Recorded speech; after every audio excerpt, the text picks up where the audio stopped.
مہکار میں وہ، جنگل میں کوہسار میں وہ، سورج چاند ستاروں میں، مومن کے کردار میں وہ، پھولوں کی مہکار میں وہ، جنگل میں کوہسار، ہر دم اس کا ذکر سنا، پھولوں کی مہکار میں وہ،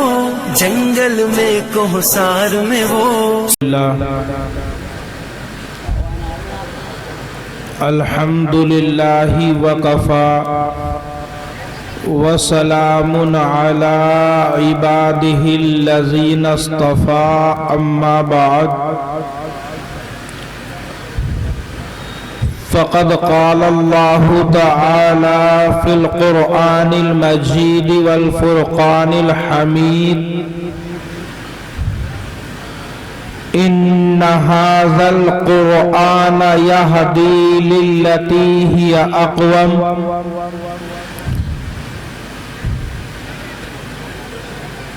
وقال النبي صلى الله عليه وسلم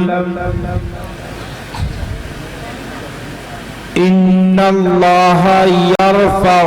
بهذا الكتاب اقواما وَيَضَعُ بِهِ آخَرِينَ، وَقَالَ فِي رِوَايَةٍ أُخْرَى وَمَنْ جَعَلَهُ أَمَامَهُ قَادَهُ إِلَى الْجَنَّةِ وَمَنْ جَعَلَهُ خَلْفَ ظَهْرِهِ سَاقَهُ إِلَى النَّارِ۔ صدق اللہ العظیم وصدق النبی الکریم صلی اللہ علیہ وسلم۔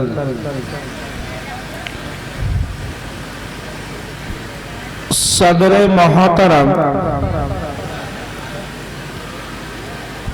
معزز علماء کرام، ذمہ داران اعظام، محترم بزرگوں، عزیز ساتھیوں اور پیارے نوجوان بھائیوں، آپ کے محبوب ادارے کا یہ سالانہ اجلاس چل رہا ہے۔ آپ نے اس اجلاس کو منعقد کرنے کے لیے، اس اجلاس کو قائم کرنے کے لیے کافی جد و جہد اور کوششیں کی ہیں۔ اللہ تعالی آپ کے اس اجلاس کو اور اس اجلاس کی جملہ نشستوں کو، اس اجلاس میں آنے والے علماء کرام کو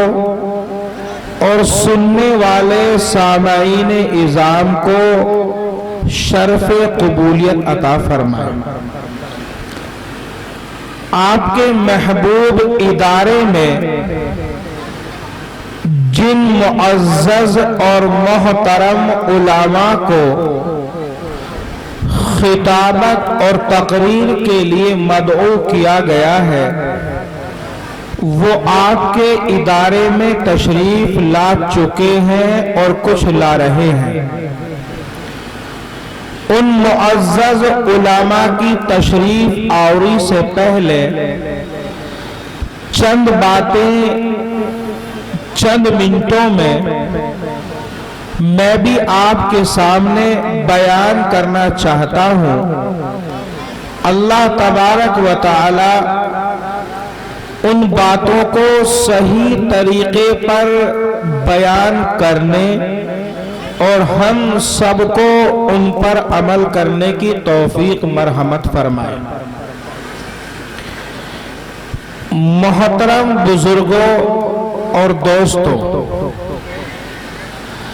اللہ تبارک و تعالی نے ہمیں وہ عظیم کتاب عنایت فرمائی ہے جس کے بارے میں سرکار دو عالم صلی اللہ علیہ وسلم کا مبارک ارشاد ہے کہ ہر قوم کے لیے، ہر امت کے لیے عظمت اور بڑائی اور فخر کے لیے کوئی نہ کوئی معیار، کوئی نہ کوئی سبب ہوا کرتا ہے۔ جس چیز پر وہ قوم اپنی عظمت اور بڑائی کا اظہار کرتی ہے، جس چیز کی وجہ سے وہ قوم دوسری قوموں پر فخر کرتی ہے، دوسری قوموں پر اپنی عظمت کا اظہار کرتی ہے۔ چنانچہ یہ بات مشاہدے میں بھی آتی ہے۔ آپ اور ہم بھی اپنی نگاہوں سے دیکھتے ہیں کہ اللہ تبارک و تعالی نے جس آدمی کو دنیاوی اعتبار سے کوئی عہدہ اور کوئی پوسٹ عطا فرمائی ہو، وہ اپنے اس عہدے پر، اپنے اس منصب پر اور اپنی اس پوسٹ پر فخر کرتا ہے، بلکہ اس کے متعلقین، اس کے رشتہ دار، اس کے اہل خانہ بھی اس کے عہدے کا حوالہ دیتے ہیں۔ کوئی کہتا ہے کہ ہمارے والد محترم داروغہ ہیں، کوئی کہتا ہے کہ ہمارے تایا جان گرام پردھان ہیں، کوئی کہتا ہے کہ ہمارے چچا جان سرکاری اسکول میں پرنسپل ہیں۔ کیوں؟ اس لیے کہ اللہ تبارک و تعالی نے اگرچہ دنیا ہی کے اعتبار سے عطا فرمایا ہے، اس بندے کو ایک معزز عہدہ اور منصب عطا کیا ہے۔ اسی طرح بہت سے ایسے حضرات ہیں جن کو اللہ تبارک و تعالی نے زمین و جائیداد عطا فرمائی، جن کو کوٹھی اور بنگلے عطا کیے، جن کو مال و دولت سے نوازا، جن کو اللہ تبارک و تعالی نے طاقت و قوت عطا کی، وہ بھی اپنے ان نعمتوں پر، اللہ کی طرف سے ان عطایا پر فخر کرتے ہیں، ناز کرتے ہیں۔ تو یہ بات مشاہدے میں آتی ہے اور آ رہی ہے کہ اللہ تعالی جس کسی کو کسی عہدے یا کسی منصب یا کسی مالی نعمت اور دولت سے نوازتا ہے، وہ اس پر فخر کرتا ہے، اس پر اتراتا ہے اور اپنی عظمت اور بڑائی کے اظہار کے لیے اس کا حوالہ دیتا ہے۔ اسی طرح سرکار دو عالم جناب محمد مصطفیٰ صلی اللہ علیہ وسلم نے ارشاد فرمایا کہ ہر قوم کی عظمت اور بڑائی کے لیے، ہر قوم کے فخر اور اترانے کے لیے کوئی نہ کوئی سبب اور چیز ہوا کرتی ہے، اور میری امت کی عظمت، میری امت کی بڑائی، میری امت کا فخر قرآن مجید ہے۔ اللہ تبارک و تعالی نے اس امت کو قرآن پاک کی شکل میں وہ دولت اور وہ نعمت عطا فرمائی ہے کہ جس دولت کے بعد، جس نعمت کے بعد ساری دولتیں اور ساری نعمتیں ہیچ ہیں، وہ بچہ جس کے سینے میں قرآن پاک محفوظ ہو، وہ بچہ جو اپنی تتلاتی زبان سے قرآن پاک کو پڑھتا ہو، وہ ہاتھ جو قرآن پاک کو تھامتے اور پکڑتے ہو، وہ گھر جن گھروں میں قرآن پاک کی تلاوت کی جاتی ہو، وہ انتہائی مبارک بادی کے مستحق اور حقدار ہیں۔ کیوں؟ اس لیے کہ سب سے بڑی دولت اللہ تبارک و تعالی نے ان کو عطا فرمائی ہے۔ چنانچہ حضرت امام شافعی رحمت اللہ علیہ کے مبارک دور میں، آپ کے مبارک زمانے میں ایک بہت بڑا رئیس اور مالدار آدمی تھا۔ اس کے یہاں کوئی اولاد نہیں تھی۔ وہ اولاد کے حصول کے لیے بڑا بے چین اور بےتاب تھا۔ بڑی عمر میں جا کر اللہ تبارک و تعالی نے اس کو ایک لڑکی عطا فرمائی۔ جب اس کے یہاں اس لڑکی کی ولادت اور پیدائش ہوئی تو وہ فرتے سرور میں، خوشی اور شادمانی کے عالم میں یہ حلف اٹھا بیٹھا، یہ قسم کھا بیٹھا کہ میں اپنی دختر کو، اپنی لخت جگر کو دونوں جہاں کی دولت عطا کروں گا۔ اب کہنے کو تو اس نے یہ بات کہہ دی، لیکن جب وہ لڑکی جوان ہوئی اور اس کی شادی کا وقت آیا تو وہ انتہائی پریشان ہوا، وہ انتہائی حیران ہوا کہ میں کیا ہوں اور میری حیثیت کیا ہے۔ میں اپنی بیٹی کو دونوں جہاں کی دولت، دونوں جہاں کی نعمت کیسے دے سکتا ہوں؟ چنانچہ اس نے اپنے علاقے کے علماء کی طرف رخ کیا۔ ہر عالم کی خدمت میں وہ حاضر ہوا، ان کے سامنے اپنے مسئلے کو رکھا، اپنی پریشانی کو بیان کیا، لیکن کہیں سے کوئی تسلی اور تشفی بخش جواب نہ ملا۔ تو وہ آخر میں حضرت امام شافعی رحمت اللہ علیہ کی خدمت میں حاضر ہوا اور آپ کے سامنے دو زانو بیٹھ کر اس نے اپنی پریشانی کو بیان کیا کہ میرے یہاں بڑی عمر میں جا کر ایک لڑکی کی پیدائش ہوئی اور میں نے یہ حلف اٹھایا،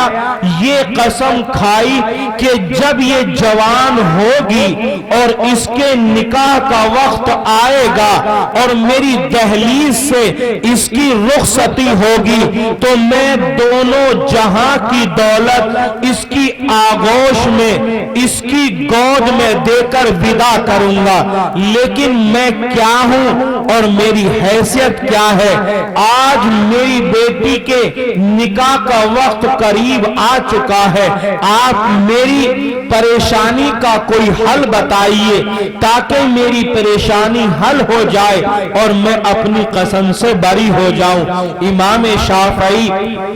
رحمت اللہ علیہ نے فرمایا کہ اے شخص، تیری پریشانی کا اور تیری قسم کا نہایت سہل اور آسان علاج ہے۔ یا رجل